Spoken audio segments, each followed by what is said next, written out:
ಕನಮಡಿಯಲ್ಲಿ ನೂತನ ಕಚೇರಿ ಕಟ್ಟಡಕ್ಕೆ ಭೂಮಿ ಪೂಜೆ.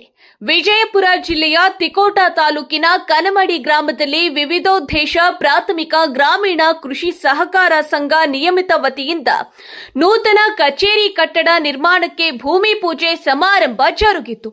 ಸಂಘದ ನೂತನ ಕಚೇರಿ ಕಟ್ಟಡ ನಿರ್ಮಾಣದ ಗುದ್ದಲಿ ಪೂಜೆಯನ್ನು ಶಾಸಕ ಮತ್ತು ವಿಜಯಪುರ ಡಿಸಿಸಿ ಬ್ಯಾಂಕಿನ ಅಧ್ಯಕ್ಷರಾದ ಶಿವಾನಂದ ಪಾಟೀಲ್ ನೆರವೇರಿಸಿದರು. ಇನ್ನು ಸಾಂಕೇತಿಕವಾಗಿ ಸೋಮನ ಶಿವಾಚಾರ್ಯ ಸ್ವಾಮೀಜಿಗಳು ಸಿಂಧನೂರ್, ವಿಡಿಯೋ ಚಾನ್ಸಲರ್ ಆದ ಬಸವನಗೌಡ ಪಾಟೀಲ್, ಸೊಸೈಟಿ ಅಧ್ಯಕ್ಷರಾದ Prashant Gowda, Subhash Gowda Patil, Suresh Gowda Biradar, RB. Gudadinni, S.A.. Davalagi, Chetan Bhavikatti, Satish D Patil, ಆರ್.ಎಂ. ಬನಗಾರ್, Sanjay Patil Kanamadi, Gurappa Poojary ಜ್ಯೋತಿ ಬೆಳಗಿಸುವ ಮೂಲಕ ಕಾರ್ಯಕ್ರಮಕ್ಕೆ ಚಾಲನೆ ನೀಡಿದ್ರು.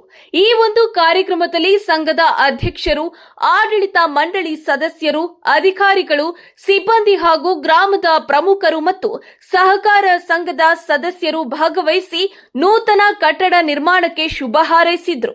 ಗ್ರಾಮೀಣ ಭಾಗದ ರೈತರು ಹಾಗೂ ಸಾರ್ವಜನಿಕರಿಗೆ ಸಹಕಾರ ಸಂಘದ ಸೇವೆಗಳನ್ನು ಮತ್ತಷ್ಟು ಪರಿಣಾಮಕಾರಿಯಾಗಿ ಒದಗಿಸಲು ನೂತನ ಕಚೇರಿ ಕಟ್ಟಡ ಸಹಕಾರಿಯಾಗಲಿದೆ ಎಂದು ಸಂಘದ ವತಿಯಿಂದ ಶುಭ ಹಾರೈಸಲಾಯಿತು. ಸ್ವಾಗತ ಕೋರುವೆವು, ಸುಸ್ವಾಗತ ಬಯಸುವೆವು. ಕನ್ನಡ ನಾಡಲಿ ಪುಣ್ಯದಿ ಜನಿಸಿ, ಕನ್ನಡ ಕಣ್ಮಣಿ ನೀವೆನಿಸಿ, ನಾಡಿನ ಭಾಗ್ಯವ ಎಲ್ಲೆಡೆ ಪಸರಿಸಿ, ಪ್ರೀತಿಯ ಶಿಲೆಯ ಸಿಂಪಡಿಸಿ, ಅಂದದ ನಾಡು ಚಂದದ ಕಾಡು, ಆ ಕಾಡಿನಲ್ಲಿ ಮಲೆನಾಡಿನಲ್ಲಿ ನಾವು ಸ್ವಾಗತ ಕೋರುವೆವು, ಸ್ವಾಗತ ಕೋರುವೆವು, ಸುಸ್ವಾಗತ ಬಯಸುವೆವು. ಇಂದಿನ ಈ ಸಭೆ ತಂದಿದ ಶೋಭೆ, ಅದಕ್ಕೆಲ್ಲ ಕಾರಣ ಈ ಜನರು. ನೀವು ನಿಮ್ಮ ಹಿರಿತನಕ್ಕೆ, ನಮ್ಮ ಮೃದು ಮನಕ್ಕೆ ನಾವು ಸ್ವಾಗತ ಕೋರುವೆವು, ಸುಸ್ವಾಗತ ಬಯಸುವೆವು, ಸ್ವಾಗತ ಸ್ವಾಗತ ಕೋರುವೆವು. ಮಧುರ ಗೀತೆಯಲ್ಲಿ ಮನವನ್ನ ಗೆದ್ದು ಸ್ನೇಹದ ಸುಗಂಧವನ್ನು ಎಲ್ಲೆಡೆ ತುಂಬಿ ನಮ್ಮ ಸಭೆಯ ಸೌಂದರ್ಯ ಹೆಚ್ಚಿಸಲು ಬಂದಿರುವ ತಮಗೆ ಸ್ವಾಗತ ಗೀತೆ ನಡೆದ ವಿದ್ಯಾರ್ಥಿನಿಯರಿಗೆ ತುಂಬ ಹೃದಯದ ಧನ್ಯವಾದಗಳು. ಅದೇ ರೀತಿ ಬಾಬುಗೌಡ ಬಿರಾದಾರ್ ದಳಪತಿಗಳು ವೇದಿಕೆ ಮೇಲೆ ಬರಬೇಕೆಂದು ಈ ಮೂಲಕ ಕೇಳಿಕೊಳ್ತೇವೆ.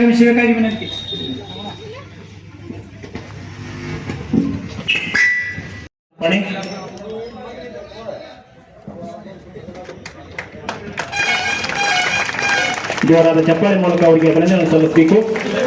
ಭೂಮಿ ಪೂಜಾ ಸಮಾರಂಭದ ಕಾರ್ಯಕ್ರಮವನ್ನು ನೆರವೇರಿಸಿಕೊಟ್ಟಂತ ಸತ್ಕಾರವನ್ನು ಅಶೋಕ್ ಕೋಳಿ ಹಾಗೂ ಪ್ರಶಾಂತ್ ಗೌಡ್ ಪಾಟೀಲ್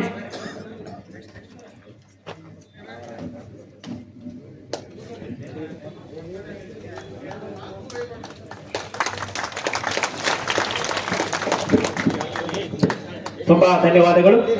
ಅದೇ ತರನಾಗಿ ಕೈ ಮಾಡ್ತಾಳ ಮಾಡ್ತಾರೆ.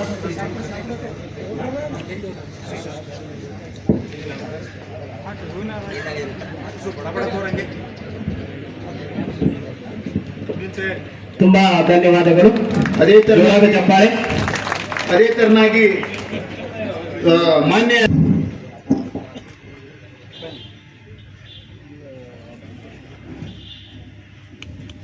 ಜೋರಾದ ಚಪ್ಪಾಳೆ. ಸನ್ಮಾನ ಮಾಡಿದ ಮಹಿಳೆಯರಿಗೆ ಅನಂತ ಧನ್ಯವಾದಗಳು. ಸೈಡ್ ಸರ ಹಿರಿಯರಂತ ಶ್ರೀ ಎಂ.ಆರ್. ತುಂಗಲ್ ಹಾಗೂ ವಿಮರಣ್ಣ ಕೊಂಡಿ ಅವರಿಂದ ಒಂದು ಸನ್ಮಾನ ಕಾರ್ಯಕ್ರಮ.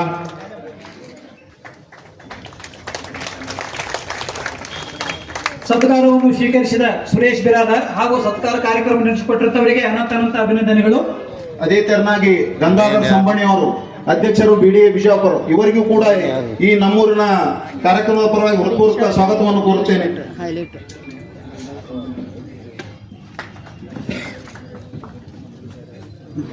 ಶ್ರೀ ಗಂಗಾಧರ್ ಸಂಬಂಡಿ ಮುಖ್ಯ ಕಾರ್ಯನಿರ್ವಹಣಾಧಿಕಾರಿಗಳು ಡಿಸಿಸಿ ಬ್ಯಾಂಕ್ ವಿಜಯಪುರ ಅವರಿಗೆ ಸ್ವಾಗತವನ್ನು ಮಾಡುವುದರ ಮೂಲಕ ಅವರಿಗೆ BDA ಅಧ್ಯಕ್ಷರು ಅವರಿಗೆ ಶ್ರೀ ಈರಪ್ಪ ಗುಡ್ಡೆವಾಡಿ ಸಂಗನಗೌಡ ಬಿರಾದರ್ ಅವರಿಂದ ಒಂದು ಸನ್ಮಾನ.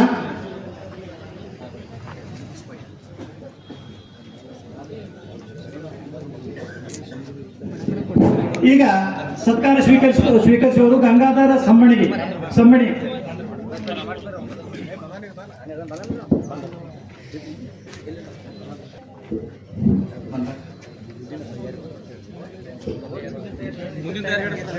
ಅದೇ ತರ ವ್ಯವಸ್ಥಾಪಕರು VDCC ಬ್ಯಾಂಕ್ ಬಿಜಾಪುರ. ಇವರಿಗೆ ನಮ್ಮ ದಳದೇವರ ಸೇವಾ ಸಮಿತಿಯ ನಿರ್ದೇಶಕರುಗಳಾಗಿರತಕ್ಕಂಥ ಈಶ್ವರ್ ಎಳ್ಜೇರಿ ಹಾಗೂ ವೀರೇಶ್ ಸಿಂಧೂರ್ ಅವರಿಂದ ಸತ್ಕಾರ.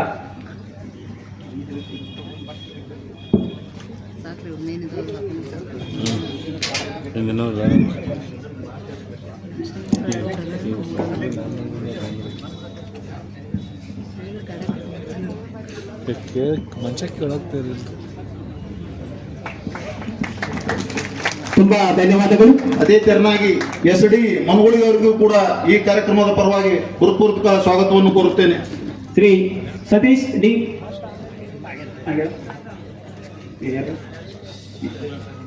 SD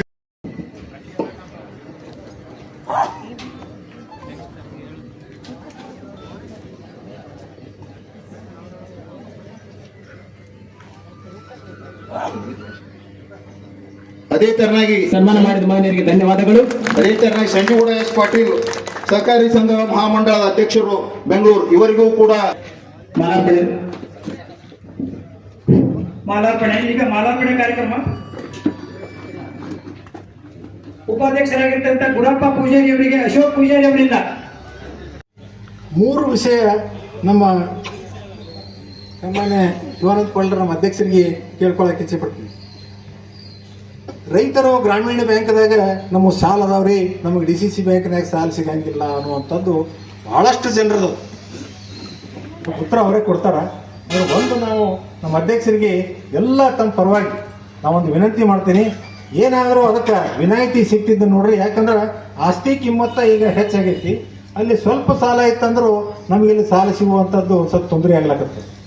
ಇಲ್ರಿ ಅಲ್ಲಿ ಕಟ್ಬಾಕಿ ಐತಿ, ನಮಗೆ ಇಲ್ಲಿ ಕೊಡ್ರಿ, ನಮ್ಗೆ ಇಲ್ಲಿ ಚಾಲ್ತಿ ಐತಿ, ಇಲ್ಲಿ ನಾವು ರೆಗ್ಯುಲರ್ ಇದೀವಿ ಸೊಸೈಟಿಯಾಗ ಅಂದ್ರೂ ಅದೇನಾಗ್ತದೆ ಅಲ್ಲಿ ಸರ್ಟಿಫಿಕೇಟ್ ತೊಗೊಂಬ ಅಂದಾಗ ನಮ್ಗೆ ಇಲ್ಲಿ ಸಾಲ ಸಿಗಲಾರ್ದಂಗೆ ಆಗ್ಯದ. ನಾವು ಏನೇ ಮಾಡಿದ್ರೂ ಜಿಲ್ಲಾ ಕೇಂದ್ರ ಸಹಕಾರಿ ಬ್ಯಾಂಕಿನ ಒಂದು ಏನು ನಿರ್ದೇಶನ ಇರ್ತದೆ ಅದ್ರ ಮೇಲೆ ಮಾಡ್ತೀವಿ. ಭಾಳಷ್ಟು ಜನರು ಗೌಡ್ರ ನೀವು ಏನು ಹಾಕಿ ಕೊಡಂಗಿಲ್ಲಲ್ರಿ ಸಾಲ, ನೀವು ಹಂಗೆ ಮಾಡಿದ್ರಿ ಹಿಂಗೆ ಮಾಡಿದ್ರಿ, ಎಲ್ಲರಿಗೆ ನನಗೊಬ್ಬನಿಗೆ ಅಲ್ಲ ನಮ್ಮ ಅಧ್ಯಕ್ಷ ಒಳಗೊಂಡ ಎಲ್ಲ ಆಡಳಿತ ಮಂಡಳಿ ಸದಸ್ಯರಿಗೆ ತಾವು ಕೇಳ್ತಿರ್ತೀರಿ. ಇವತ್ತು ಅವ್ರು ಮಾತಾಡಾಗ ಅದಕ್ಕೆ ಅವರು ಸ್ಪಷ್ಟೀಕರಣ ಕೊಡ್ತಾರಂಥೇಳಿ ಒಂದೊಂದು ಆಸೆ ಅದ. ಇನ್ನೊಂದು ಏನಪ್ಪ ಅಂತಂದ್ರೆ ಗೊಬ್ಬರದ ಒಂದು ಭಾಳ ದೊಡ್ಡ ಸಮಸ್ಯೆ ಇದೆ. ತಾವು ಕೃಷಿ ಇಲಾಖೆ ಹಾಗೂ ಮಾರಾಟ ಮಹಾಮಂಡಳ ಅವರು ಒಂದು ನಮ್ಮ ಸಹಕಾರಿಗಳನ್ನು ಕೂಡಿ ಒಂದು ಸಭೆ ಮಾಡಿದ್ರೆ ಒಂದು ಒಳ್ಳೇದಾಗ್ತದಂತ ಅನ್ನುವಂಥದ್ದು ನನ್ನೊಂದು ಅನಿಸಿಕೆ ಅದು. ಯಾಕಪ್ಪ ಅಂತಂದ್ರೆ ಈಗ DAP ತೊಗೊಂಡ್ರೆ ಅದಕ್ಕೊಂದು ಲಿಂಕ್ ಮಾಡ್ತಾರೆ, ಯೂರಿಯಾ ತೊಗೊಂಡ್ರೆ ಅದಕ್ಕೊಂದು ಲಿಂಕ್ ಮಾಡ್ತಾರೆ. ಅಂದ್ರೆ ನಮ್ಮ ರೈತ ಬಂದವರು ನಾವು ಅದ್ರ ಜೋಡಿ ಅದನ್ನು ತೋರಿ ಅಂತಂದಾಗ ಅವರು ಹಿಂದೆ ಹಾಕಕ್ಕೆ ಪ್ರಾರಂಭ ಮಾಡ್ತಾರೆ. ಪಕ್ಕದ ನಮ್ಮ ಮಹಾರಾಷ್ಟ್ರದಾಗ ಲಿಂಕಿಂಗ್ ವ್ಯವಸ್ಥೆ ಇರಂಗಿಲ್ಲ. ಅಂದ್ರೆ ಕರ್ನಾಟಕದಾಗ ಏನಾಗ್ಯದಪ್ಪ ಅಂತಂದ್ರೆ ಒಂದು ಲಿಂಕಿಂಗ್ ವ್ಯವಸ್ಥೆ ಇರ್ತದೆ. ಅದಕ್ಕೆ ನಮ್ಮ ಅಧ್ಯಕ್ಷ ಸನ್ಮಾನ್ಯ ಶಿವಾನಂದ ಪಾಟೀಲರು ಈ ಒಂದು ಸಭೆ ಒಂದು ಕರೆದು ಅವ್ರ ಜೊತೆ ಚರ್ಚೆ ಮಾಡಿ ಲಿಂಕಿಂಗ್ ಒಂದು ವ್ಯವಸ್ಥೆ ಬೇರ್ಪಡಿಸಿದ್ರೆ ಇಡೀ ನಮ್ಮ ರೈತ ಬಾಂಧವರಿಗೆ ಎಲ್ಲರಿಗೂ ಕೂಡ ಅನುಕೂಲ ಆಗ್ತದೆ ಅನ್ನುವಂಥದ್ದು. ಇನ್ನೂ ಒಂದು ಏನಪ್ಪಾ ಅಂತಂದ್ರೆ ಈಗ ಶಾರ್ಟೇಜ್ ಬಂದಾಗ ಯೂರಿಯಾ ಮತ್ತು DAP ಪ್ರೈವೇಟ್ನವ್ರ ಹತ್ರ ಸಿಗ್ತಿರ್ತದೆ, ಆದ್ರೆ ಸಹಕಾರಿ ಸಂಘಗಳಿಗೆ ಮಾತ್ರ ಸ್ಟಾಕ್ ಸಿಗಂಗಿಲ್ಲ. ಅದೊಂದು ವ್ಯವಸ್ಥೆ ಇಲಾಖೆಯಲ್ಲಿ ಒಂದು ಬೇರೆ ವ್ಯವಸ್ಥೆ ಇರ್ತದೆ. ಅದನ್ನೇನು ಹೆಚ್ಚು ನಾವು ಬಿಚ್ಚಿ ಹೇಳಬಾರ್ದು. ಅವರು ಹಿರಿಯರಿದಾರ, ಅವರೇ ಅದರ ಬಗ್ಗೆ ಗಮನ ಹರಿಸಿ ಪ್ರಥಮ ಪ್ರಾಶಸ್ತ್ಯ ಸಹಕಾರಿ ಸಂಘಗಳಿಗೆ ಬರಬೇಕು, ಆಮೇಲೆ ಪ್ರೈವೇಟ್ ವ್ಯಾಪಾರಸ್ಥರಿಗೆ ಹೋಗ್ಬೇಕು ಅನ್ನುವಂಥದ್ದು ಕೂಡ ನನ್ನೊಂದು ಎಲ್ಲರ ಪರವಾಗಿ ನನ್ನೊಂದು ಮನವಿ. ಇದರ ಜೊತೆಗೆ ಇವತ್ತಿನ ಈ ದುಸ್ಥಿತಿ ಕಾಲ ಅಂಕರು ಎಲ್ಲ ನಾವು ನೋಡ್ತಾ ಇದ್ದೀವಿ. ಆಗಲೇ ನಾವು ಇಲ್ಲಿ ಬರೋಕ್ಕಿಂತ ಮೊದಲ ತುಂಗಳವರ ಶಾಲೆಗೆ ನಾವು ಹೋಗಿದ್ವಿ, ಅಲ್ಲಿ ಕೂಡ ನಾವು ಮಾತಾಡಿದ್ವಿ. ಪರಿಸ್ಥಿತಿ ಹೆಂಗದಪ್ಪ ಅಂತಂದ್ರೆ ಮುಂಗಾರಿ ಅಂತರೂ ಕೈ ಕೊಟ್ಟು ಹೋಗ್ಯದ, ಇನ್ನು ಹಿಂಗಾರಿ ಏನು ಮಾಡ್ತದ ಅನ್ನೋಂಥದ್ದು ಗೊತ್ತಿಲ್ಲ. ಕೆನಾಲ್ ಮೂಲಕ ನೀರು ಬರ್ತಾವ ಅಂತ ಹೇಳಿ ನಾವೆಲ್ಲ ಕಾಯ್ಕೋತ್ ಕೂತಿರ್ತೀವಿ. ಆದ್ರೆ ಏನಾಗ್ತದಪ್ಪ ಅಂತಂದ್ರೆ ತಿಕೋಟ ಹಿಡ್ಕೊಂಡು ನಮ್ಗೆ ಇಲ್ಲಿ ದಾಟಿ ಇಲ್ಲಿ ಬಂದು ದಂಡಿಗೆ ನಾವು ಟೇಲ್ ಎಂಡಿಗೆ ನಾವು ಅದೀವಿ, ಇಲ್ಲಿ ಬಂದು ನೀರು ಬರ್ಬೇಕಾದ್ರೆ ನಮ್ಮ ಪರಿಸ್ಥಿತಿ ನಮಗೆ ಗೊತ್ತದ. ಅದ್ರ ಬಗ್ಗೆ ಏನು ಹೆಚ್ಚಿಗೆ ಮಾತಾಡೋದು ಬೇಡ, ಮತ್ತದ ಮಾತಾಡಿದ್ರೆ ಮತ್ತೆ ರಾಜಕಾರಣ ಅನ್ನುವಂಥದ್ದು ಹಾಕದ. ದಯಮಾಡಿ ಇಲ್ಲಿ ಉಸ್ತುವಾರಿ ಸಚಿವರ ಪ್ರತಿನಿಧಿಗಳಾಗಿ BM ಪಾಲ್ರದರ, ನಮ್ಮ ಜಿಲ್ಲಾ ಕೇಂದ್ರ ಸಹಕಾರಿ ಬ್ಯಾಂಕಿನ ಅಧ್ಯಕ್ಷರದರ, ದಯಮಾಡಿ ಈ ಭಾಗ ತಿಕೋಟ ಭಾಗಕ್ಕೆ ಬರಗಾಲದ ಘೋಷಣೆ ಮಾಡ್ಬೇಕಂತ ಹೇಳಿ ಎಲ್ಲ ರೈತರ ಪರವಾಗಿ ಹೇಳಕ್ಕೆ ಇಚ್ಛೆ ಪಡ್ತೀನಿ. ಒಂದು ನಮಗೆ ತೊಂದರೆ ಆಗಿದೆ, ಒಂದು ಹಳಿದೊಂದು ನೆನಪು ಮಾಡಕ್ಕೆ ಒಂದು ಇಚ್ಛೆ ಪಡ್ತೀವಿ. ನಾನು ಅಧಿಕಾರಿಗಳ ಒಂದು ನಿರ್ಲಕ್ಷ್ಯದಿಂದ, ಬೇಜವಾಬ್ದಾರಿಯಿಂದ ಒಂದು ಸಲಿ ವರದಿಯನ್ನು ತಪ್ಪು ಕೊಟ್ಟಾಗ ದ್ರಾಕ್ಷಿ ಬೆಳೆಗಳಿಗೆ ಬಹಳ ದೊಡ್ಡ ನಮಗೆ ಪೆಟ್ಟು ಬಿದ್ದದ. ಪಕ್ಕದ ಇಲ್ಲಿ ನಮ್ಮ ಅಥಣಿ ತಾಲೂಕಿನ ಎಲ್ಲ ರೈತರಿಗೆ ಬಹಳ ದೊಡ್ಡ ಪ್ರಮಾಣದ ಕೋಟಿಗಟ್ಟಲೆ ದುಡ್ಡು ಬಂತು. ಆದ್ರೆ ಕನಮಡಿ ಗ್ರಾಮಕ್ಕೆ ಮಾತ್ರ ಆ ದುಡ್ಡು ಬರಲಿಲ್ಲ. ಆ ಒಂದು ಕೃಷಿ ಇಲಾಖೆಯವ್ರನ್ನ ಕರೆಸಿ ಇಲ್ಲಿ ವ್ಯವಸ್ಥಿತವಾಗಿ ಒಂದು ರಾಜ್ಯ ಸರ್ಕಾರಕ್ಕೆ ವರದಿ ಒಂದು ಕಳಿಸುವಂತ ಕೂಡ ಜವಾಬ್ದಾರಿ ಕೂಡ ನಾವು ಎಲ್ಲ ಸಹಕಾರಿಗಳು ಅವರ ಹೆಗಲ ಮೇಲೆ ಹಾಕಿ ಇವತ್ತಿನ ಕಾರ್ಯಕ್ರಮಕ್ಕೆ ಎಲ್ಲ ಗಣ್ಯಮಾನರು, ಗುರುಗಳು, ತಾವುಗಳು ಎಲ್ಲ ಬಂದು ಈ ಒಂದು ಕಾರ್ಯಕ್ರಮವನ್ನು ಅತ್ಯಂತ ಯಶಸ್ವಿ ಮಾಡಿದ್ದಕ್ಕೆ ನನ್ನ ಈ ಪ್ರಾಸ್ತಾವಿಕ ನುಡಿಗೆ ಅವಕಾಶ ಮಾಡಿಕೊಟ್ಟ ಎಲ್ಲರಿಗೂ ಪೂಜ್ಯರಿಗೂ ವಂದಿಸುತ್ತಾ ನನ್ನ ಮಾತಿಗೆ ವಿರಾಮ ಹೇಳ್ತೇನೆ. ಜೈ ಹಿಂದ್, ಜೈ ಕರ್ನಾಟಕ, ಜೈ ಸರ್ಕಾರ. ಬೆಳೆಸಾಲ ಇತ್ತಂದ್ರ ನಮ್ಮ ಸೊಸೈಟಿ ಎನ್ಒಸಿ ತೊಗೊಂಬಂದ್ರ ಸಾಲ ಕೊಡ್ಬೇಕಂತ ದಯಮಾಡಿ. ಆಮೇಲೆ ಇನ್ನೊಂದ್ರಿ, ಬೆಳೆ ವಿಮಾ ಸಾಲ ಇಲ್ದವ್ರಿಗೆ ತುಂಬ್ಕೊಳಕ್ ಅವಕಾಶ ಇಲ್ಲ ಅಂತ. ಬೆಳೆ ವಿಮಾ ಸಾಲ ಇಲ್ದವ್ರು ತುಂಬ್ಕೊಳಕ್ ಅವಕಾಶ ಇಲ್ಲ ಅಂತ ಅದೊಂದು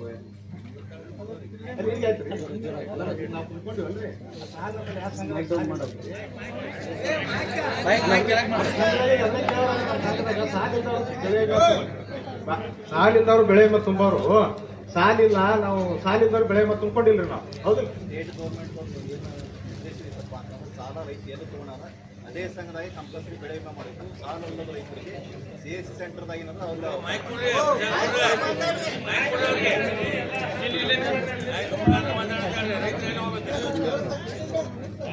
ಎಲ್ಲ ರೈತ ಬಂಧುಗಳ ವಿನಂತಿ. ರಾಜ್ಯ ಸರ್ಕಾರದ ಸ್ಪಷ್ಟತೆ ಹಾಗೂ ಕೇಂದ್ರ ಸರ್ಕಾರದ ಸ್ಪಷ್ಟ ನಿರ್ದೇಶನ ಇತ್ತು. ಯಾರು ರೈತರು ಎಲ್ಲಿ ಸಾಲ ತಗೊಂಡಾರ ಅದೇ ಸಂಘ ಅಥವಾ ಬ್ಯಾಂಕ್ದಲ್ಲಿ ಅವರು ಬೆಳೆ ವಿಮಾ ಮಾಡಲಿಕ್ಕೆ ಅವಕಾಶ ಮಾಡಿಕೊಟ್ಟಿದ್ರು. ಇದು ಫಸ್ಟ್ ಟೈಮ್ ಹಿಸ್ಟ್ರಿ ಒಳಗೆ ಸೊಸೈಟಿ ಒಳಗೆ ಬೆಳೆ ವಿಮಾ ಮಾಡ್ಕೊಳ್ಳಿಕ್ಕೆ ಅವಕಾಶ ಮಾಡಿಕೊಟ್ಟಿದ್ದು ಫಸ್ಟ್ ಟೈಮ್. ರೈತರೆಲ್ಲ ಹೋದ್ಸಲ ಭಯಂಕರ ಅಡ್ಡಾಡ್ರಿ ಗುರ್ತದ. ಈ ಸಲ ಫಸ್ಟ್ ಟೈಮ್ ಸಂಘದಾಗ ಎಲ್ಲ ರೈತರು ತೊಗೊಂಡ್ರೆ ಅವ್ರಿಗೆ ತೊಂದರೆ ಬರ್ತ್ಕೊಂಡು ಸಂಘ ಕೊಟ್ಟಾರ. ಯಾರು ಸಾಲದ ರೈತರು ಅದಾರಲ್ಲ ಅವರಿಗೆ CSC ಸೆಂಟರು ಮತ್ತು ಗ್ರಾಮೋನ್ ಸಂಘಕ್ಕೆ ಏನದಲ್ಲ ಅಲ್ಲಿ ಅವಕಾಶ ಮಾಡಿಕೊಟ್ಟಿದ್ರು. ನಮ್ಗೆ ಅವಕಾಶ ಮಾಡಿಕೊಟ್ಟಿದ್ದಿಲ್ಲ. ಅದಕ್ಕೆ ಈ ವ್ಯವಸ್ಥೆ ಸರ್ಕಾರದ ಆದೇಶ ಇರೋದ್ರಿಂದ ಹಂಗೆ ತಿಳ್ಕೊಂಡು ನಾನು ತಿಳಿಪಡಿಸ್ತೇನೆ. CSC ಸೆಂಟರ್ ಮತ್ತು ಗ್ರಾಮೋನ್ದಾಗ ಅಲ್ಲಿ ಕೊಟ್ಟರು. ಹಾಗೆ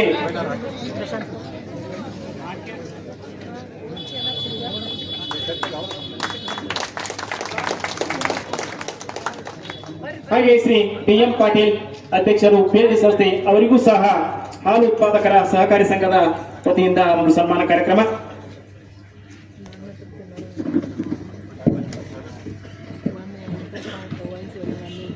ಸನ್ಮಾನ ಮಾಡಿದ ಮಹನೀಯರಿಗೆ ಅನಂತ ಧನ್ಯವಾದಗಳು.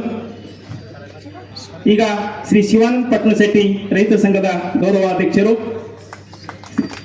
ಮಾನ್ಯ ಶಿವಾನಂದ ಪಾಟೀಲ್ ಮಾಜಿ ಸಚಿವರು, ಸಂಘದ ಅಧ್ಯಕ್ಷರೇ, ಪದಾಧಿಕಾರಿಗಳೇ ಹಾಗೂ ಇಲ್ಲಿ ನೆರೆದಂಥ ಗುರು ಹಿರಿಯರು. ಆಗಲೇ ಸಂಜಯ್ ಪಾಟ್ರು ಹೇಳ್ದಂಗೆ ಒಂದು ಸೊಸೈಟಿ ಚೆನ್ನಾಗಿ ನಡಿಬೇಕಾದ್ರೆ 3 ಅಂಶಗಳು ಪ್ರಮುಖ. ಒಂದು, ಆಡಳಿತ ಮಂಡಳಿ ಪ್ರಾಮಾಣಿಕವಾಗಿರಬೇಕು. ರೈತರು ಪಡೆದಂಥ ಸಾಲವನ್ನು ಸಕಾಲಕ್ಕೆ ಮರುಪಾವತಿ ಮಾಡಬೇಕು. ಮತ್ತು ನೀವು ಈ ಸಂಘದ ಮೇಲೆ ಹೆಚ್ಚೆಚ್ಚು ವಿಶ್ವಾಸ ಇಟ್ಟು ಡಿಪಾಸಿಟ್ ಹೆಚ್ಚು ಮಾಡಿದಾಗ ಮಾತ್ರ ನಿಮ್ಮ ಸಂಘ ಯಶಸ್ವಿಯಾಗುತ್ತೆ ಅಂತ ಹೇಳಕ್ಕೆ ಇಚ್ಛೆ ಪಡ್ತೀನಿ. ಅದೇ ರೀತಿ ಕನಮಡಿ ಸಂಘವನ್ನು ನಾನು ಭಾಳ ದಿನದಿಂದ ನೋಡ್ಕೊತ ಬಂದೀನಿ. ಸುಮಾರು ಒಂದು 20 ವರ್ಷ ಆಯಿತು. ದಿನಕ್ಕೆ ಇಂಪ್ರೂವ್ಮೆಂಟ್ ಅದು. ಇದು ಮೊದಲು ಒಂದು ಪ್ರೊಸೆಸಿಂಗ್ ಯೂನಿಟ್ ಚಾಲೂ ಮಾಡಿದ್ರಿ, ಆಮೇಲೆ ಗೊಬ್ಬರದ ವ್ಯಾಪಾರ ಚಾಲೂ ಮಾಡಿದ್ರಿ. ಆದರೆ ಒಂದು ಡಿಪಾಸಿಟ್ ಮಾತ್ರ ಭಾಳ ಕಡಿಮೆ ಅದ. 680 ಏನದ, 6,80,00,000. ಆ ಡಿಪಾಸಿಟ್ ಇನ್ನೊಂದು ಸ್ವಲ್ಪ ನೀವು ಹೆಚ್ಚು ಮಾಡಿದ್ರೆ ಅಂದ್ರೆ ನಿಮ್ಮ ಸಂಘ ಜಿಲ್ಲೆಯಲ್ಲೇ ಒಂದು ಅತ್ಯುತ್ತಮ ಆಗ್ತದಂದರೆ ತಪ್ಪಾಗ್ಲಿಕ್ಕಿಲ್ಲ. ಅದೇ ರೀತಿ DCC ಬ್ಯಾಂಕ್ ಬಗ್ಗೆ ನಮ್ಮ ಮಾನ್ಯ ಅಧ್ಯಕ್ಷರು ಸುವಿಸ್ತರವಾಗಿ ಹೇಳ್ತಾರೆ. ಆದರೆ ನಾನು ಸಂಕ್ಷಿಪ್ತವಾಗಿ ಹೇಳ್ಬೇಕಂದ್ರೆ DCC ಬ್ಯಾಂಕು ರಾಜ್ಯದಲ್ಲೇ ಅತ್ಯುತ್ತಮ ಒಂದು ಸ್ಥಾನದಲ್ಲಿದೆ. ಇಲ್ಲಿ ನಾವು ಬೆಳೆಸಾಲ ಹೊಸ ಮೆಂಬರಿಗೆ 85,000 ಕೊಡ್ತೀವಿ. ಮಗಳು ಯಾವ DCC ಬ್ಯಾಂಕ್ದವರು ಕೊಡಂಗಿಲ್ಲ, ಗುಲ್ಬರ್ಗಾದವ್ರು ಕೊಡಂಗಿಲ್ಲ, ಬೀದರ್ದವ್ರು ಕೊಡಂಗಿಲ್ಲ, ಬಾಗಲಕೋಟೆ ಜಿಲ್ಲಾದವರು 85,000 ಯಾರೂ ಕೊಡಂಗಿಲ್ಲ. ನಾವು ಯಾಕೆ ಕೊಡ್ತೀವಿ ಅಂದರೆ ನಮ್ಮ ಬ್ಯಾಂಕ್ ಅಷ್ಟು ಸದೃಢವಾಗಿದೆ ಅಂತ. ನಾವು ಇಂಥ ಬರಗಾಲ ಟೈಮ್ದಾಗೂ ನಿಮಗೆ 85,000 ತನಕ ಕೊಡ್ಲಾಕತ್ತೀವಿ ಅಂದ್ರೆ ತಾವೆಲ್ಲ ಹೆಮ್ಮೆ ಪಡ್ಬೇಕಂತ ಹೇಳ್ತಾ, ಮತ್ತು ಈ ಸಂಘ ಇನ್ನಷ್ಟು ಉನ್ನತ ಮಟ್ಟಕ್ಕೆ ಬೆಳೀಲಿ. ಈ ಜಿಲ್ಲೆಯಲ್ಲೇ ಒಂದು ಅತ್ಯುತ್ತಮ ಸಂಘವಾಗಿ ಬೆಳೀಲಿ ಅಂತ ಹೇಳ್ತಾ ನಾನು 2 ಮಾತು ಮುಗಿಸ್ತೀನಿ.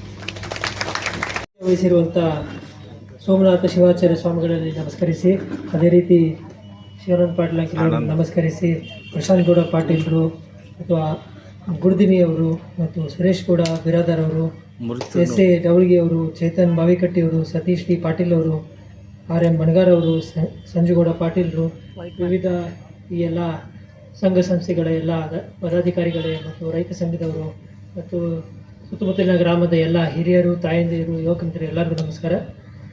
ಈ ದಿವಸ ಪೂಜ್ಯರ ಆಶೀರ್ವಾದದೊಂದಿಗೆ ಈ ಒಂದು ಕಟ್ಟಡ ತಾವೆಲ್ಲರೂ ನಿರ್ವಹಿಸಿದ್ದೀವಿ. ಒಳ್ಳೆಯ ರೀತಿಯಿಂದ ಕಾರ್ಯಕ್ರಮ ನಡೆದಿದೆ. ಅದೇ ರೀತಿಯಲ್ಲಿ ಈ ಸಂಘದಿಂದ ಭಾಳಷ್ಟು ಜನ ರೈತರಿಗೂ ಅನುಕೂಲ ಆಗುವಂಥದ್ದು ಒಳ್ಳೆಯ ಕಾರ್ಯಕ್ರಮ ಇದು. ಭಾಳ ಹೇಳಬೇಕಾಗಿಲ್ಲ. ತಂದೆಯವರು ಮತ್ತು ಶಿವರಾಮ್ ಪಾಟೀಲ್ ಅಂಕಲ್ ಅವರು ಇಬ್ಬರು ಸಹೋದ್ಯೋಗಿಗಳು. ತಂದೆಯವರು ಏನು ಅಂತಂದ್ರೆ ನೀರಾವರಿ ಮತ್ತು ಶಿಕ್ಷಣದ ಮೇಲೆ ಒತ್ತು ಕೊಡುತ್ತಾ ನಮ್ಮ ಭಾಗ ಈ ವಿಜಯಪುರ ಜಿಲ್ಲೆ ರೈತರಿಗೆ ನೀರಾವರಿ ಸಿಗಬೇಕಂತ ಹೋರಾಟ ಮಾಡಿದಂಥವರು. ಅದೇ ರೀತಿಯಲ್ಲಿ ಶಿವರಾಮ್ ಪಾಟೀಲ್ ಅಂಕಲ್ ಅವರು ಏನೈತಿ ಈ ಭಾಗದ ರೈತರಿಗೆ DCC ಬ್ಯಾಂಕ್ ಮುಖಾಂತರ ಮತ್ತು ಸಹಕಾರಿ ರಂಗದಲ್ಲಿ ರೈತರಿಗೆ ಅನುಕೂಲ ಆಗಲಿ ಅಂತ ಮಾಡ್ಕೊತ ಬಂದಾರ. ಅದೇ ರೀತಿ ತಂದೆಯವರು ಇನ್ನೊಂದು ದೊಡ್ಡ ಕನಸು ಏನಾಗೈತಿ, ಈ ನಮ್ಮ ಬಾಬಾನಗರದ ಹತ್ರ ಒಂದು ಬೃಹತ್ ಡ್ಯಾಮ್ ಕಟ್ಟುವ ಮುಖಾಂತರ ಏನೈತಿ ಬ್ಯಾಸಗಿ ಒಳಗೂ ನೀರು ಬರಬೇಕು ಈ ಭಾಗದ ಜನರಿಗೆ, ಈ ತಿಕೋಟ ಭಾಗದ ಜನರಿಗೆ ಅಂತ ಹೇಳಿ ಅದು ಸಹ ಕೆಲವೇ ದಿನಗಳಲ್ಲಿ ತಂದೆಯವರು ನೆರವೇರಿಸ್ಬೇಕಂತ ಹೇಳಿ ಮಾಡಿದ್ದಾರೆ. ಅದೇ ರೀತಿ ನಾನು ಸಹ ಒಂದು BLD ಚಾನ್ಸಲರ್ ಆದಮೇಲೆ ಹೈನುಗಾರಿಕೆ ಮಾಡಿ ನಮ್ಮ ಒಂದು 10 ವಿಲೇಜ್ಗಳನ್ನು ದತ್ತಕ್ಕೆ ತಗೊಂಡು ಅಲ್ಲಿ ಹೈನುಗಾರಿಕೆಯಲ್ಲಿ ಟ್ರೈನಿಂಗ್ ಕೊಡುವಂಥ ಪ್ರೋಗ್ರಾಮನ್ನು ಹಾಕ್ಕೊಂಡಿದ್ದೀವಿ. ಅದಕ್ಕೆ DCC ಬ್ಯಾಂಕು, ನಬಾರ್ಡು ಈ ರೀತಿ ಸರ್ಕಾರ ಇನ್ನೊಂದು ಸ್ವಲ್ಪ ಹೆಚ್ಚು ಸಿಕ್ಕರೆ ನಮ್ಮ ರೈತರು ಹೈನುಗಾರಿಕೆ ಮಾಡಿಕೊಂಡು ಯಾವ ರೀತಿ ಬೆಂಗಳೂರಲ್ಲಿ ಒಂದು 1,50,000 2 ಲಕ್ಷ ರೂಪಾಯಿ ಸ್ಯಾಲ್ರಿ ತೊಗೊತಿರ್ತಾರೆ ಇನ್ಫೋಸಿಸ್ ಅಂತ ಕಂಪ್ನಿಯಲ್ಲಿ, ಅದೇ ರೀತಿ ಸಣ್ಣ ಪ್ರಮಾಣದ ರೈತರು ಯಾರು 4-5 ಎಕರೆ ಇರುವಂಥ ರೈತರು ಸಹ ಹೈನುಗಾರಿಕೆ ಮಾಡಿ ಒಳ್ಳೆ ಜೀವನ ಮಟ್ಟ ಮಾಡಿ ಇಲ್ಲಿ ಅಷ್ಟು ಗಳಿಸ್ಬೋದು. ಅದಕ್ಕೆ ತಮ್ಮೆಲ್ಲರ ಸಹಕಾರ ಇರಲಿ, ಶಂಕರ ಅಂಕಲ್ದು ಸಹಕಾರ ಇರಲಿ ಅಂತ ಒಂದು ಸಣ್ಣಕ್ಕೆ ಕೋರಿಕೆಯನ್ನು ಇಟ್ಟು ತಮ್ಮೆಲ್ಲರಿಗೂ ಇಲ್ಲಿ ಕರೆಸಿ ಸನ್ಮಾನ ಮಾಡಿದ್ದಕ್ಕೆ ಧನ್ಯವಾದಗಳು. ಇದೀಗ ಪ್ರಪ್ರಥಮದಲ್ಲಿ ಅಣ್ಣ ಬಸವಣ್ಣನವ್ರ ನಂತರದಲ್ಲಿ ನೆನೆದು ಗ್ರಾಮದ ಆರಾಧ್ಯ ದೇವರಾದಂಥ ದರಿದೇವರ ಪಾದಾರಗಳಲ್ಲಿ ಪಡಮಟ್ಟು ದಿವ್ಯ ಸಾನ್ನಿಧ್ಯತೆಯನ್ನು ವಹಿಸಿರ್ತಕ್ಕಂಥ ಶಟಸ್ಥಳ ಬ್ರಹ್ಮಶ್ರೀ ಸೋಮನಾಥ್ ಶಿವಾಚಾರ್ಯ ಮಹಾಸ್ವಾಮಿಗಳ ಪಾದಾರಗಳಲ್ಲಿ ಶಿರಸಾಷ್ಟಾಂಗ ನಮಸ್ಕಾರಗಳನ್ನು ಸಲ್ಲಿಸಿ ವೇದಿಕೆ ಮೇಲೆ ಆಸೀನರಾಗಬೇಕಾಗಿರ್ತಕ್ಕಂಥ MB ಪಾಟೀಲ್ರ ಅನುಪಸ್ಥಿತಿಯಲ್ಲಿ ಅವರ ಸ್ಥಾನವನ್ನು ಅಲಂಕರಿಸಿರ್ತಕ್ಕಂಥ BM ಪಾಟೀಲ್ರೇ, ನಮ್ಮ ಬ್ಯಾಂಕಿನ ಉಪಾಧ್ಯಕ್ಷರೇ, ನಮ್ಮ ಬ್ಯಾಂಕಿನ ಎಲ್ಲ ನಿರ್ದೇಶಕರೇ, ಈ ಸಂಸ್ಥೆಯ ಅಧ್ಯಕ್ಷರು ಆತ್ಮೀಯರಾದಂತಹ ಪ್ರಶಾಂತ್ ಪಾಟೀಲ್ರೇ, ಬಿಜಾಪುರ ನಗರ ಅಭಿವೃದ್ಧಿ ಪ್ರಾಧಿಕಾರದ ಅಧ್ಯಕ್ಷರಾದಂಥ ಸಂಬಣ್ಣಿಯವರ ಆದಿಯಾಗಿ ವೇದಿಕೆ ಮೇಲೆ ಆಸೀನರಾಗಿರ್ತಕ್ಕಂಥ ಎಲ್ಲ ಗೌರವಾನ್ವಿತ ಅತಿಥಿಗಳೇ, ಊರಿನ ಹಿರಿಯರೇ, ತಾಯಂದ್ರೆ, ಆತ್ಮೀಯರೇ, ಪತ್ರಕರ್ತ ಮಿತ್ರರೇ, ಬಹಳ ಸಂತೋಷದ ಒಂದು ಕಾರ್ಯಕ್ರಮ. ಯಾಕೆಂದರೆ ಪ್ರಾಥಮಿಕ ಕೃಷಿ ಪತ್ತಿನ ಸಹಕಾರಿ ಸಂಘ ರೈತರ ಜೀವನದಲ್ಲಿ ಬಹಳ ಸಹಾಯ ಮಾಡತಕ್ಕಂಥ ಸಂಘ. ದಿವಂಗತ ರಾಷ್ಟ್ರಪಿತಾಮಹ ಮಹಾತ್ಮ ಗಾಂಧಿ ಸ್ವಾತಂತ್ರ್ಯ ಪೂರ್ವದಲ್ಲಿ ಒಂದು ಕನಸು ಕಂಡಿದ್ರು, ಒಂದು ಊರಿಗೆ ಒಂದು ಗ್ರಾಮ ಪಂಚಾಯಿತಿ ಇರಬೇಕು, ರೈತನ ಜೀವನದಲ್ಲಿ ಏಳಿಗೆ ಆಗಬೇಕಾದ್ರೆ ಒಂದು ಸೊಸೈಟಿ ಪ್ರಾಥಮಿಕ ಕೃಷಿ ಪತ್ತಿನ ಸಂಘ ಇರಬೇಕು ಅಂತೇಳಿ. ಆದರೆ ಆ ಕನಸು ಕೆಲವು ಕಡೆ ನೆನಸಾಗಿಲ್ಲ, ಕೆಲವು ಕಡೆ ಆಗಿದೆ. ಬಹಳ ಸಂತೋಷದಿಂದ ಒಂದು ಮಾತು ಹೇಳಬೇಕಪ್ಪ ಅಂತಂದರೆ, ಈ ವೇದಿಕೆ ಮೇಲೆ ಬಿಜಾಪುರ ಜಿಲ್ಲಾ ಮಧ್ಯವರ್ತಿ ಬ್ಯಾಂಕಿಗೆ ಅನೇಕರ ಕೊಡುಗೆ ಇದೆ. DCC ಬ್ಯಾಂಕ್ ಆಗಬೇಕಾದ್ರೆ ದಿವಂಗತ ಪಾಂಡುರಂಗ್ ರಂಗರಾವ್ ದೇಸಾಯಿ ಅಂತ ಹೇಳ್ತೀವಿ ನಾವು, ಲಕ್ಷ್ಮೀಗುಡಿ ದೇಸಾಯರ್ ಅಂತ ಬಿಜಾಪುರ್ನಲ್ಲಿ ನೀವು ನೋಡಿರಿ ಲಕ್ಷ್ಮೀಗುಡಿ ಅಂತ ಇದೆ. ಆ ಗುಡಿ ಕಟ್ಟಿರ್ತಕ್ಕಂಥ ಪುಣ್ಯಾತ್ಮ ಈ ಬ್ಯಾಂಕನ್ನು ಸ್ಥಾಪನೆ ಮಾಡಿದ. ಅವರು ಆ ಕಾಲದಲ್ಲಿ ಪಗು ಹಳಕಟ್ಟಿಯವರು ಕೂಡ ಇದ್ರು ನಮ್ಮ ಬ್ಯಾಂಕಿನ ನಿರ್ದೇಶಕರಾಗಿ. ಜೊತೆಗೆ ಅನೇಕ ಹಿರಿಯರಿದ್ರು.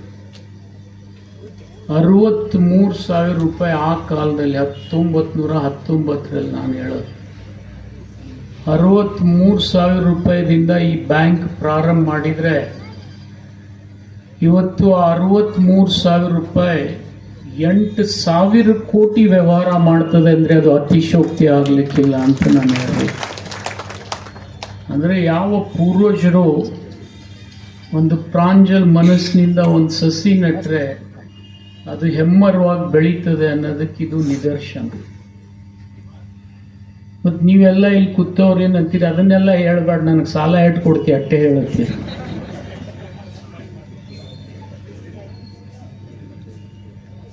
ಇದನ್ನ ಆಮೇಲೆ ಹೇಳಬೇಕು, ಅದನ್ನು ಮೊದಲು ಹೇಳಬೇಕು. ಯಾಕೆ ಹೇಳಬೇಕಂದ್ರೆ ಯಾರು ಮೂಲ ಬೀಜ ಊರಿರ್ತಾರೆ ಅವ್ರನ್ನ ನಾವು ಮರಿಬಾರ್ದು. ಇವತ್ತು ನಿಮ್ಮ ಸೊಸೈಟಿ ಕೂಡ, ಇವತ್ತು ನಿಮ್ಮ ಸೊಸೈಟಿಗೆ ಬಹಳ ದೊಡ್ಡ ಸಹಾಯ ಮಾಡಿರ್ತಕ್ಕಂಥವ್ರು ರುದ್ರಗೌಡ ಪಾಟೀಲ್ರು ಮತ್ತು ಬಿರಾದಾರವರು, ಅವ್ರನ್ನ ನಾನು ನೆನೀಲೇಬೇಕು. ಇಂಥ ದೊಡ್ಡ ಜಾಗ ಅವ್ರು ಕೊಡಿಸಿ ಹೋಗ್ಯಾರ. ಇದೇನು ನಾ ತಗೊಂಡಿಲ್ಲ, ನಮ್ಮ ಹಿಂದೆ ಗುಡ್ದಿನವ್ರ ಅಪ್ಪ ಅವರು ತಗೊಂಡಿಲ್ಲ. ಯಾರೋ ಒಂದು ಕಾಲದಲ್ಲಿ ಇಂಥ ಒಂದು ಸಂಘಕ್ಕೆ ಇಷ್ಟು ದೊಡ್ಡ ಜಾಗ ಕೊಟ್ಟರೆ ಅವ್ರನ್ನ ನಾವು ನೆನೀಬೇಕು. ಮತ್ತಿದು ಜೀವಂತಿದ್ರೆ ನಿಮ್ಮ ಊರು ಜೀವಂತ ಇರ್ತದೆ. ಮತ್ತಿದು ಬಂದಾಯ್ತಪ್ಪ ಅಂದ್ರೆ ನೀವು ಬಂದೇ ಮತ್ತೆ. ಇದರಲ್ಲಿ ಸ್ವಲ್ಪ ಏರ್ಪೇರ್ ಆಗ್ತದೆ, ನಾನು ಇಲ್ಲ ಅಂತ ಹೇಳೋದಿಲ್ಲ. ಯಾಕಂದರೆ ಎಲ್ಲ ಸರ್ಕಾರಗಳು ಒಂದೇ ರೀತಿ ಇರುವುದಿಲ್ಲ, ಎಲ್ಲ ಆಡಳಿತ ಒಂದೇ ರೀತಿ ಇರುವುದಿಲ್ಲ.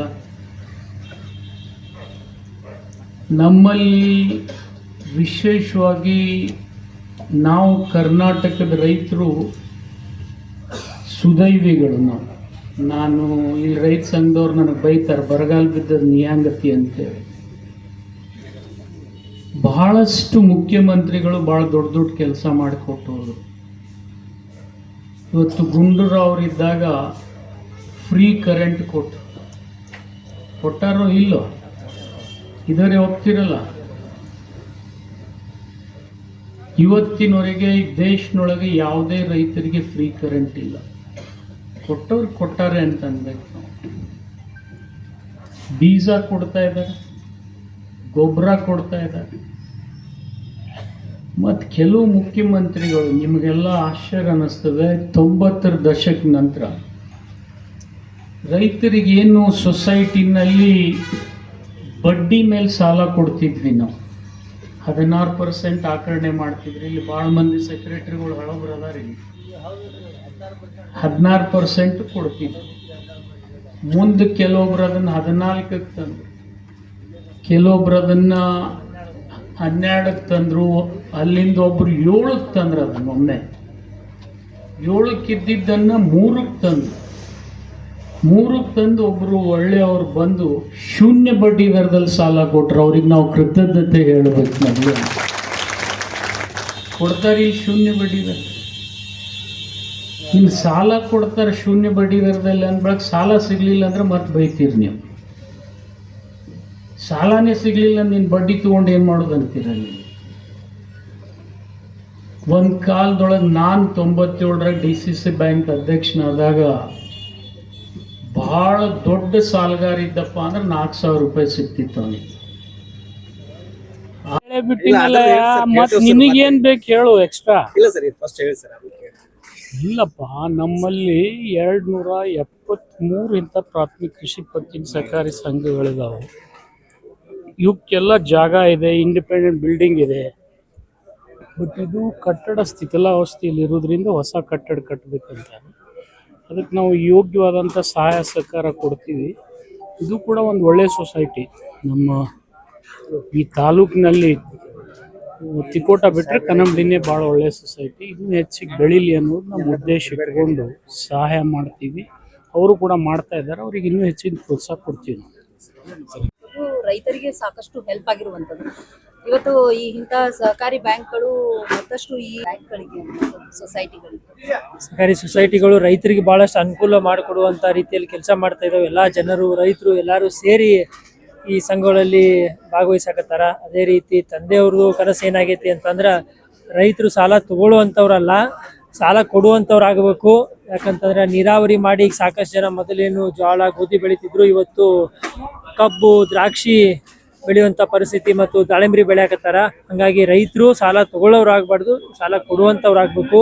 ಅದೇ ರೀತಿಯಲ್ಲಿ ಹೈನುಗಾರಿಕೆ ಮಾಡುವಲ್ಲಿ ತಂದೆಯವರು ಪ್ರೋತ್ಸಾಹ ನೀಡಲಕತ್ತಾರ. ನಮ್ಮ BLD ಸಂಸ್ಥೆಯಿಂದ ನಾವೊಂದು ಬೆಂಗಳೂರಿನಲ್ಲಿ ಉನ್ನತ ಮಟ್ಟದ ಒಂದು ಸಂಸ್ಥೆಯನ್ನು ಕರ್ಕೊಂಡ್ಬಂದು ರೈತರಿಗೆ ಟ್ರೈನಿಂಗ್ ಮಾಡಿ, ಈಗ ನಮ್ಮ ಕುಮಟೆ ಮತ್ತು ನಾಗರಾಳ ಗ್ರಾಮದ ಕೆಲವೊಂದು ರೈತರು 4ರಿಂದ 5 ಎಕರೆ ಒಳಗೆ 1 ರಿಂದ 1.5 ಲಕ್ಷ ರೂಪಾಯಿ ತಿಂಗಳ ತಗೊಳಕತ್ತಾರ. ಅಂದ್ರೆ ಬೆಂಗಳೂರಿನಾಗ ದೊಡ್ಡ ದೊಡ್ಡ ಸಾಫ್ಟ್ವೇರ್ ಕಂಪ್ನಿ ಒಳಗೆ ಕೆಲಸ ಮಾಡುವಂಥವ್ರು 1.5 ಲಕ್ಷ ರೂಪಾಯಿ ತಗೊಂತಾರೆ. ಅದೇ ರೀತಿ ರೈತರು, ಸಣ್ಣ ರೈತರು ಪಾಪ ಅಷ್ಟು ಗಳಿಸಕತ್ತಾರ. ಅದೇ ರೀತಿ ರೈತರು ಆ ರೀತಿ ಇಂಟಿಗ್ರೇಟೆಡ್ ಫಾರ್ಮಿಂಗನ್ನು ನಮ್ಮ ಇಂಟಿಗ್ರೇಟೆಡ್ ಫಾರ್ಮಿಂಗ್ ಮಾಡಿ ರೈತರ ಅಭಿವೃದ್ಧಿ ಆಗಬೇಕು. ಆ ದೃಷ್ಟಿಯಲ್ಲಿ ತಂದೆಯವ್ರ ಕನಸು ಆಗೈತಿ. ಅದೇ ರೀತಿ ನಮ್ಮ ವಿಜಯಪುರ ಜಿಲ್ಲೆಯಲ್ಲಿ ಹೆಚ್ಚಿನ ಫ್ಯಾಕ್ಟ್ರಿಗಳು ಬರಬೇಕು, ಕಾರ್ಖಾನೆಗಳು ಬರಬೇಕು ಮತ್ತು ನಮ್ಮ ಯುವಕರಿಗೆ ಉದ್ಯೋಗ ಕೊಡಬೇಕಂತ ತಂದೆಯವ್ರ ಕನಸಾಗೈತಿ. ಕೆಲವೇ ದಿವಸದಲ್ಲಿ ಸುಮಾರು 5 ರಿಂದ 10 ಫ್ಯಾಕ್ಟ್ರಿ ವಿಜಯಪುರಕ್ಕೆ ಬರೋದ್ರಿಂದ ಸುಮಾರು 5 ರಿಂದ 10 ಸಾವಿರ ಜನಕ್ಕೆ ನೇರ ಉದ್ಯೋಗ, ಒಂದು 5 ರಿಂದ 10 ಸಾವಿರ ಜನಕ್ಕೆ ಇಂಡೈರೆಕ್ಟ್ ಎಂಪ್ಲಾಯ್ಮೆಂಟ್ ಸಿಗುವಂತ ಕೆಲಸ ತಂದೆಯವರು ಮಾಡಿ ಇಲ್ಲೇ ವಿಜಯಪುರಗೆ ಮಾಡಾಕತ್ತೀವ್ರಿ. ಇಲ್ಲಿ 10 ಗ್ರಾಮ ಏನು ನಿಡೋನಿ, ಅರ್ಜುನಗಿ, ನಾಗರಾಳ ಮತ್ತು ಬಾಬಾನಗರ, ಬಿಜ್ಜರ್ಗಿ ಈ ರೀತಿ 10 ಗ್ರಾಮ ಫಸ್ಟ್ ತಗೊಂಡೇವಿ. ಹಾಗೆ 10 ಗ್ರಾಮ ಆದ್ಮೇಲೆ ಮತ್ತೆ ಇನ್ನೊಂದು 10 ಆ ರೀತಿ ಸ್ಲೋ ಆಗಿ ಹೈನುಗಾರಿಕೆ ಯೋಜನೆ ನಾವು ತಗೊಳಕತ್ತೀವಿ. ತಂದೆಯವರು ಒಂದು ಈ ಬಾಬಾನಗರನಾಗ ಒಂದು ಬೃಹತ್ ಅಣೆಕಟ್ಟನ್ನು ನಿರ್ಮಿಸಿ ಅಲ್ಲಿ ಏನೈತಿ ಈಗ ಹೆಂಗೆ ನೀರು ಬಿಡ್ತಿರ್ತಾರೆ ಮಳೆಗಾಲದಲ್ಲಿ, ಆ ರೀತಿ ಸಮ್ಮರ್ ಟೈಮ್ನಾಗ ಸ್ಟೋರೇಜ್ ಮಾಡಿ ಆ ಟೈಮ್ನಾಗೂ ನೀರು ಬಿಡ್ಬೇಕಂತ ಹೇಳಿ ತಂದೆಯವರು ಒಂದು ಬಾಬಾನಗರನಲ್ಲಿ ಬೃಹತ್ ಡ್ಯಾಮಿನ ಯೋಜನೆ ಹಾಕೊಂಡಿದ್ದಾರೆ. Thank you.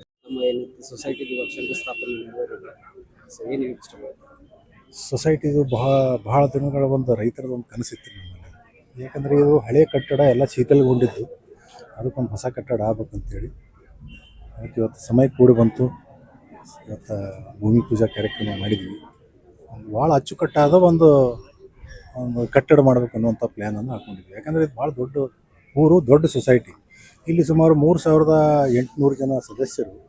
ನಾವು ಸುಮಾರು 24 ಕೋಟಿ ರೂಪಾಯಿ ಅಷ್ಟು ಸಾಲ ಹಂಚಿಕೆ ಮಾಡಿದ್ವಿ. ಎಲ್ಲ ಅಂದರೆ SHG ಸಾಲ ಹಿಡಿದು ಬಿನ್ ಶೇತ್ಕಿ ಸಾಲ ಎಲ್ಲ ಸೇರಿ ಸುಮಾರು 24 ಕೋಟಿ. ಹೀಗಾಗಿ ಟ್ರಾನ್ಸಾಕ್ಷನ್ ಜಾಸ್ತಿ ಆಗಿದೆ, ಜನ ಬರೋ ಹೋಗೋದು ಜಾಸ್ತಿ ಆಗಿದೆ. ಹೀಗಾಗಿ ಇದೊಂದು ಚಿಕ್ಕದಾಗಿತ್ತು ನಮಗೆ, ಅದಕ್ಕೊಂದು ಹೊಸ ಕಟ್ಟಡ ಮಾಡಬೇಕು ಅಂತಂದು ಇಟ್ಕೊಂಡು ಇವತ್ತು ಕಾರ್ಯಕ್ರಮ ಹಮ್ಮಿಕೊಂಡಿದ್ವಿ. ಅಂದಾಜು ನಮ್ಮದು 54 ಲಕ್ಷ ರೂಪಾಯಿ ವೆಚ್ಚ ಮಾಡಿದ್ವಿ. ಅದರಲ್ಲಿ ಒಂದು ಸ್ಟ್ರಾಂಗ್ ರೂಮು, ನಮ್ಮದು server room, inverter room, record room, ಈ ಥರ ಒಂದು ವ್ಯವಸ್ಥೆ ಅಂದರೆ ಹೈಟೆಕ್ ಒಂದು ಬೋರ್ಡ್ ರೂಮು, ರೆಸ್ಟೋರೆಂಟ್ ಚೇಂಬರ್, ಈ ಥರ. ಸರ್ಕಾರದಿಂದ ಯಾವುದೋ ಒಂದೇ ಒಂದು ರೂಪಾಯಿ ನಾವು ನೆರವು ತೊಗೊಂಡಿಲ್ಲ. ಈಗ ಮಾತ್ರ ಯಾವುದೇ ಸರ್ಕಾರದಿಂದ ನಾವು ಯಾವುದೇ ಒಂದು ರೂಪಾಯಿ ಅನುದಾನ ತೊಗೊಂಡಿಲ್ಲ. ಆದರೆ ಈಗ ಮಾತ್ರ DCC ಬ್ಯಾಂಕಿನಿಂದ 2 ಲಕ್ಷ ರೂಪಾಯಿ ಕೊಡ್ತೀನಿ ಅಂತೇಳಿ ಅವ್ರು ಹೇಳಿದ್ರು. ಅದು ಬಿಟ್ಟರೆ ನಾವೆಲ್ಲ ಸ್ವಂತ ದುಡ್ಡದಿಂದನೇ ನಾವು ಬಿಲ್ಡಿಂಗ್ ಫಂಡನ್ನು ನಾವು ಶೇಖರಣೆ ಮಾಡ್ಕೊತ ಬಂದೀವಿ. ಬಿಲ್ಡಿಂಗ್ ಫಂಡು ಸುಮಾರು 40 ಲಕ್ಷ ರೂಪಾಯಿ ಆಗೈತಿ. ಈಗ ನಾವು ಕಟ್ಟಡ ಮಾಡ್ತಾ ಇನ್ನೊಂದು ಸ್ವಲ್ಪ ನಾವು ಶೇಖರಣೆ ಮಾಡಿಕೊಂಡು ಸುಮಾರು 54-55 ಲಕ್ಷ ರೂಪಾಯಿವರೆಗೆ ಕಟ್ಟಡ ಕಂಪ್ಲೀಟ್ ಮಾಡ್ಬೇಕು ಅನ್ನುವಂಥ ಒಂದು ಕಾರ್ಯಕ್ರಮ. ಹೈನುಗಾರಿಕೆಯಲ್ಲಿ ಬಸವನಗೌಡರು ಈ ರೀತಿ ವಿಶೇಷವಾಗಿ ನಾವು ಇದು ಮಾಡ್ತೀವಿ ಅಂತ ಹೇಳಿದ್ರು, ಅದು ಏನು ಸರ್? ನನಗೆ ಅದರ ಬಗ್ಗೆ ಯಾವುದೇನೋ ಪ್ರೊಜೆಕ್ಟ್ ಮಾಡ್ಕೊಂಡಾರಂತ ಏನಾದರೂ ನನಗದ್ರ ಬಗ್ಗೆ ಹೆಚ್ಚಿನ ಮಾಹಿತಿ ಇಲ್ಲ. ನಾನು ಇವತ್ತೇ ಕೇಳಿದ್ದು. ಆದರೆ ಒಟ್ಟಾರೆ ರೈತರಿಗೆ ಅನುಕೂಲ ಆಗುವಂಥ ಯಾವೇ ಕಾರ್ಯಕ್ರಮ ಯಾರೇ ಮಾಡಿದ್ರು ಒಳ್ಳೆಯದು. ಅದನ್ನು ಅವ್ರು ಮುಂದುವರಿಸಲಿ, ರೈತರಿಗೆ ಅನುಕೂಲ ಆಗಲಿ ಅನ್ನೋಂಥ ಮಾತನ್ನು ಹೇಳ್ತಾರೆ.